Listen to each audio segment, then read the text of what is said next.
আমি হলাম ছাত্র, সকলই আমার মিত্র। আমি রাজপথে এসেছি মাত্র, আমি দেখিতে চাহিনি অস্ত্র। আমি চেয়েছিলাম অধিকার, কে বলে আমি রাজাকার? আমাতে কাজী নজরুল সমাহার, চেতনায় ফ্রিডম ফাইটার।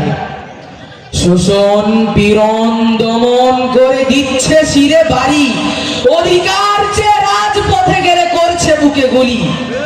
আমার মুখের কথা মনের ভাষা কার কাছে আর বলি? মত প্রকাশের অধিকারটুকু নিচ্ছে তারা কারি। হ্যাঁ, পাচ্ছে আমার হাসি, কারফিউ জারি করে নাকি মানবে না মোর দাবি। আমি দেশ জাতীয় মানবতার স্মৃতি, আমি যুগ যুগ ধরে রক্ত দিয়ে ইতিহাস চাই লিখি। আমি লিখছি তোমায় পত্র, আমি চাহিনি কোনো বস্ত্র। তুমি আমার প্রতি হিংস্র, আমি অন্যায় থাকি বজ্র। আমি গড়িয়াছিলাম সাম্য, তারা করিয়াছে তা অমান্য। আমি দেখছি আবার স্বপ্ন, বিজয় আমার লগ্ন। আমি আবার করিব যুদ্ধ, কেন করিয়াছ মনে বদ্ধ? আমি হতে চাই তবে মুক্ত, তাই বাহিনীতে হব যুক্ত। আসসালামু আলাইকুম রহমতুল্লাহ।